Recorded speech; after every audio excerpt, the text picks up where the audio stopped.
É com muita alegria que mais uma vez nós estamos entrando na tua casa, com a tua permissão, com o programa Palavra de Fé. E nessa ocasião, é uma ocasião muito interessante, até porque nós temos um convidado muito especial, nosso amigo, pastor Marcelo Arruda, da Comunidade Batista Vida Nova, lá da Venâncio Aires, próximo ao Batalhão de Operações Especiais da Brigada Militar. Ele vai trazer uma palavra que eu tenho certeza absoluta que vai alcançar o teu coração, uma palavra que vem do trono de Deus.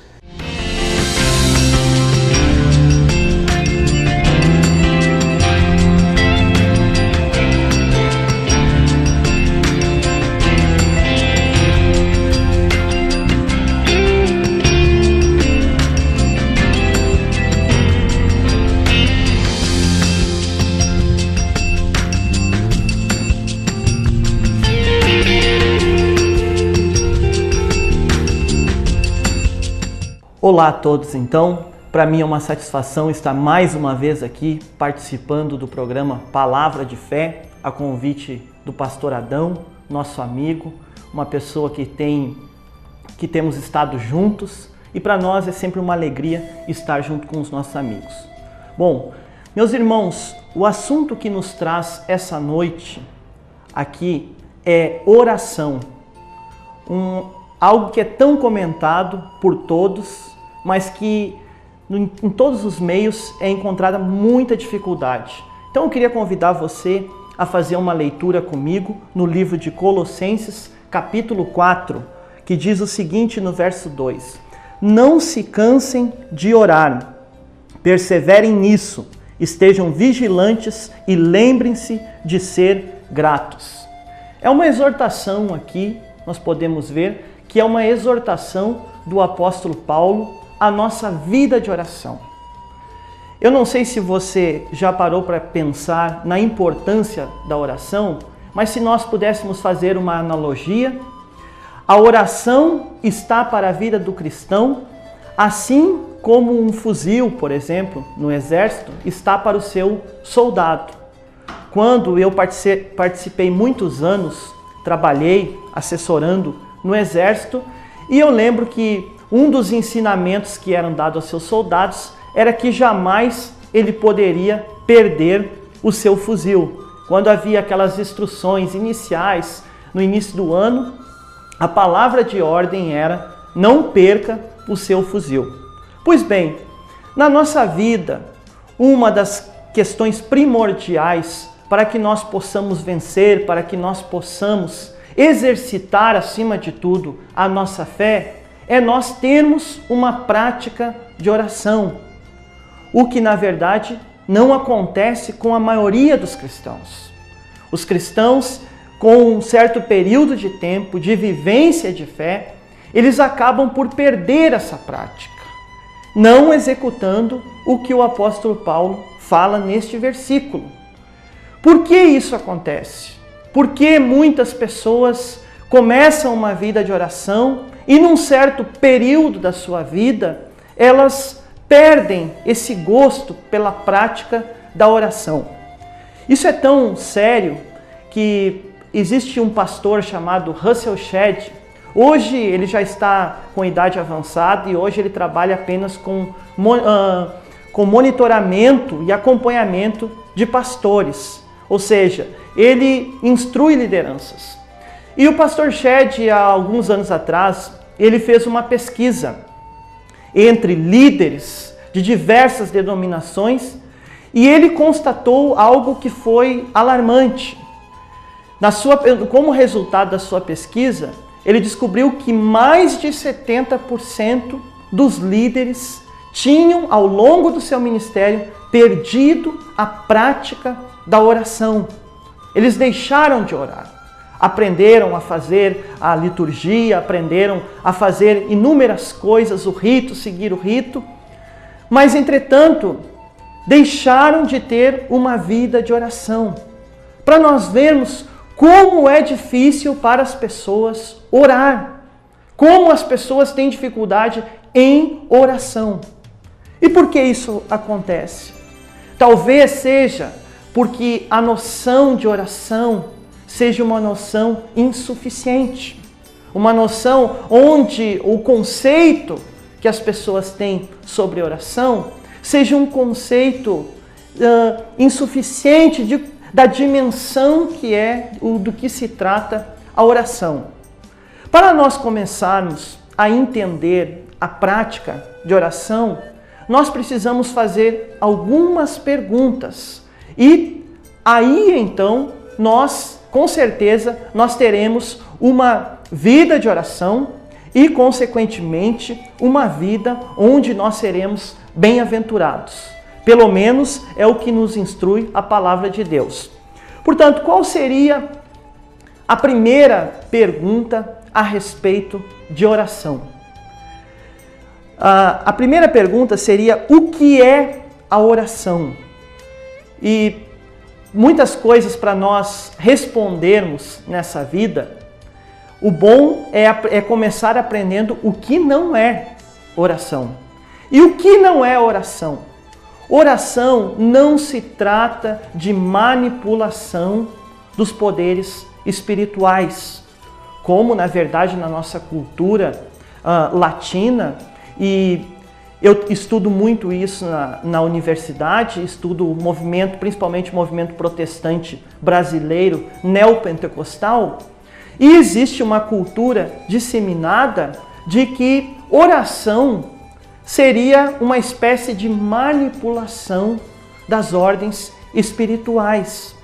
Quando, na verdade, a oração ela trata de uma consciência do reino espiritual. Como? Em que sentido? Existe um teólogo americano chamado Dallas Willard. Ele é um teólogo muito importante na atualidade e ele vai dizer o seguinte: entre outros conceitos de oração, Dallas Willard vai dizer que oração nada mais é do que a consciência da presença de Deus na nossa vida. Há também aqueles que pensam que oração se restringe apenas ao ato de falar com Deus, enquanto na verdade oração também pode ser descrita como nós estabelecermos um diálogo com Deus. Todo diálogo, como eu e você sabemos, o diálogo, há momentos onde nós falamos e há momentos onde nós escutamos. Portanto, oração é um convite para que Deus esteja presente na nossa vida. Conta a história sobre a Madre Teresa de Calcutá. A Madre Teresa de Calcutá, você sabe que foi uma das pessoas extraordinárias que tivemos no mundo. Uma pessoa que abençoou muito. E curiosos, certa vez, quiseram saber como era a vida de oração da Madre Teresa de Calcutá, questionando ela como era a sua prática de oração. E perguntaram a ela: Madre, o que a senhora fala na sua oração? Ao que Madre Teresa de Calcutá responde: eu não falo nada. Então, os curiosos, aqueles que a questionavam, perguntaram a ela: e Deus? O que Deus fala à senhora? E Madre Teresa de Calcutá, surpreendendo a todos, disse: ele também não diz nada. Então, como funciona essa sua oração? Na verdade, ele fica em silêncio e eu fico em silêncio, numa plena consciência da presença um do outro. Então, com esse testemunho da Madre Teresa de Calcutá, nós temos um conceito de oração que vai muito além do ato de falar apenas, que também se inclui na prática da oração. Nós também, não estou dizendo a você que é errado nós falarmos com Deus, mas a oração não se restringe a apenas isso. Orar também é ouvir. Orar, chega um determinado momento na nossa vida que oração é algo onde nós desfrutamos da presença de Deus e algo que está acessível a todos, que você não precisa ter um título de sacerdote. Aliás, Cristo, quando veio à Terra, Ele, entre outras coisas, entre o resgate do homem a Deus, Jesus, na verdade, quis reestabelecer a comunhão do homem para com Deus. E essa comunhão, ela é estabelecida através do convívio. Eu não sei se você já percebeu que quando nós estamos com uma pessoa muito íntima, o silêncio é algo que nos faz bem. Nós precisamos de muitas palavras quando nós estamos com alguém que nós não temos muita intimidade.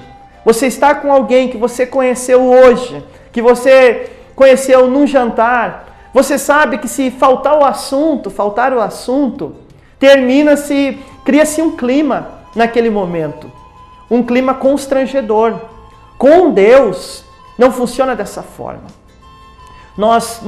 Quando nós mantemos uma vida de oração, nós entendemos o que é oração e respondemos a essa pergunta, o que é oração, com a nossa atitude, nós percebemos que oração vai muito além de manipular questões espirituais, vai muito além de nós determinarmos coisas espiritualmente, mas sim nós desfrutarmos da presença de Deus.